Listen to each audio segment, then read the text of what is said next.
Affairs and Immigration of the Republic of Kiribati.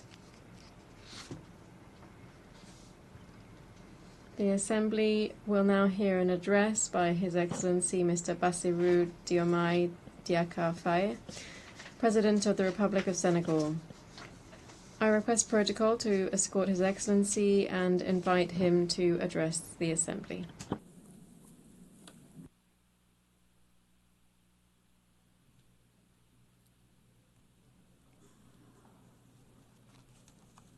Madame la Présidente, President of the General Assembly, colleagues, Secretary General, distinguished delegates, ladies and gentlemen. President, on behalf of Senegal, I wish to thank your predecessor and also extend to you our warmest wishes for success in your presidency of this, the 80th session of the United Nations General Assembly. I would like to reiterate to the Secretary General, Mr. Antonio Guterres, our constant support in the exercise of his noble mission to benefit member states. We are meeting today in this symbolic place of universal dialogue, aware that we carry the burden of history and the urgent nature of the tasks before us today. The theme of this session, Better Together, 80 years and more for peace, development and human rights, reminds us, indeed, the founding pact of the United Nations. It is a pact of peaceful coexistence, collective security, and an international order based on the law.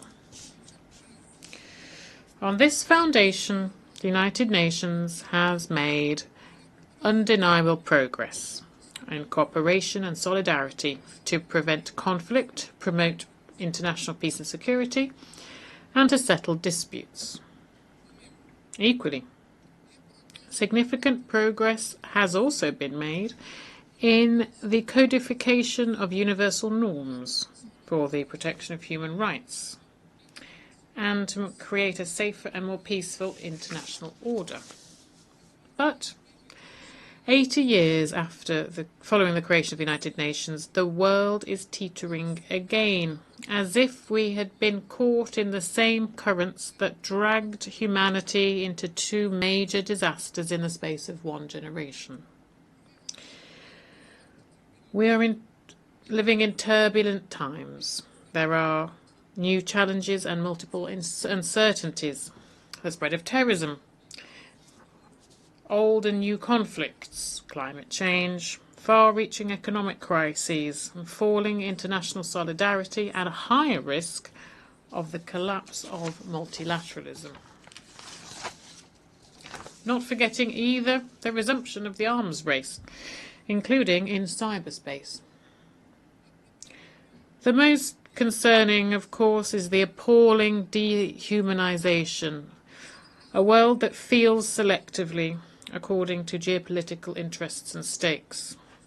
There can be no justice based on law when what is taken to be the international order is governed by double standards, by the right of the mighty and a spirit of us versus them. In this worrying context, Africa remains confronted with armed conflict, terrorism, particularly in the Sahel, cross-border crime and political instability. When faced with so many challenges, our approach should be an integrated one that combines prevention with resilience and a targeted response. Peace and security have a price. Let's give ourselves the resources to afford them with predictable and sustainable funding of African peace support operations, with suitable equipment and robust mandates and rules of engagement. That's the only way of tackling the scourge of terrorism and of rebuilding a minimum level of security and stability in the areas affected. Here I wish to reiterate Senegal's solidarity towards our brotherly countries who are working day in, day out to fight terrorism. In the Middle East, the Palestinian people continue to live through the worst of tragedies, now indescribable. Under the daily shower of bombs, all lines have now been crossed. We cannot stay silent nor look away, because Gaza is no longer alive. Gaza, the land of blood, sweat and tears, has become hell for thousands of souls of all ages trapped in an open-air prison. Men, women and children are in agony every day, deprived of food, water and health care. Senegal reiterates its strong condemnation of this tragedy that nothing can justify.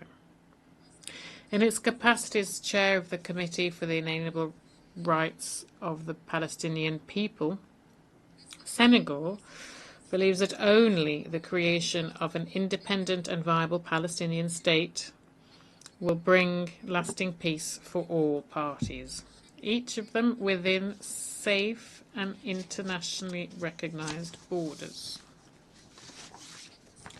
Ladies and gentlemen, 80 years ago, the founding fathers of the UN committed, when they created the UN, to spare succeeding generations from the scourge of war, which twice in a quarter of a century had caused millions of deaths and unutterable suffering. On behalf of Senegal, I wish to pay tribute to those pioneers and all of those who have embodied the universal values of our organisations, often at the cost of their own lives. In this world in crisis, our principles and our actions must remain the same.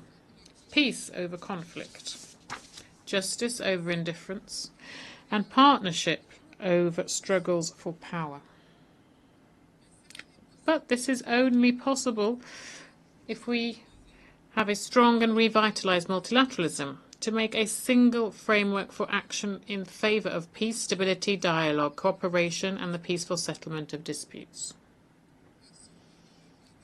For multilateralism to survive, it needs to rediscover its very foundations: shared responsibility and proactive solidarity, the respect for international law and universal justice, in line with the statutes of the International Court of Justice and the International Criminal Court.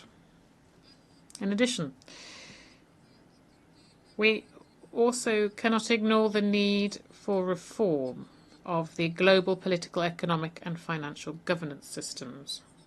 The UN, through its universal vocation, must take the lead on this, on the to make deliberations and decisions more democratic, legitimate and better representative of its member states. In 1945 there were 51 of them, and today there are 193. Here I wish to reiterate the support of Senegal for the Eswatini Consensus, for a fairer and more equitable representation of African countries at the Security Council. It is high time that the global economic and financial governance is more just and more inclusive, for it to meet the real needs of funding to sustainable development. We know full well that public aid is not the solution. Other tools exist, for example, an equitable global fiscal framework, so that taxes are paid in the place where wealth is produced. Access to credit on sustainable terms, so that debt burdens don't hinder development efforts in our countries. Finally, the effective implementation of the Seville Commitment, the Pact for the Future and the Sustainable Development Goals to ensure better access to healthcare, water, food, education, energy and digital technologies. Global heating also deserves our attention. It's not simply a threat, but it is an existential question. Reality that hits those who contributed to it least the hardest. Africa only contributes 4% of global emissions. And however, drought, flooding, coastal erosion, food insecurity are part and parcel now of the lives of our peoples. This is a double burden that has become untenable. Senegal would like to reiterate its commitment to the Paris Climate Agreement and calls for a just and fair climate transition through the use of available resources to ensure universal access to electricity and launch competitive industrial development.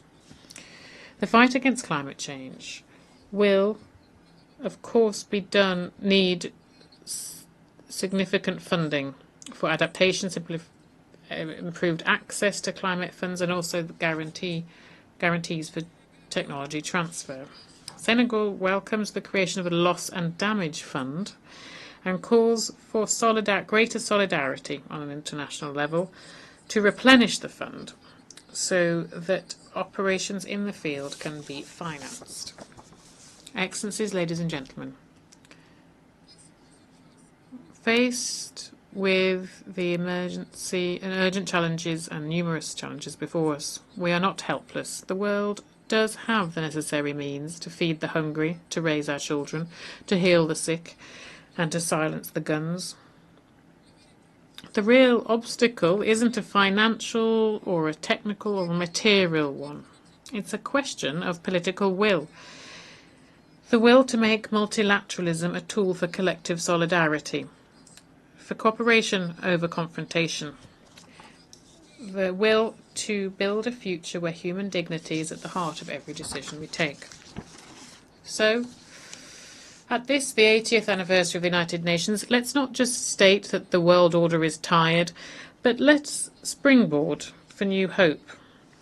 A hope for a more effective organisation to benefit the people it represents. Senegal remains committed to work to this end with all members of the organisation. We are ready to build bridges, to enact reforms, and to continue our common endeavour to build a world of peace, justice and solidarity.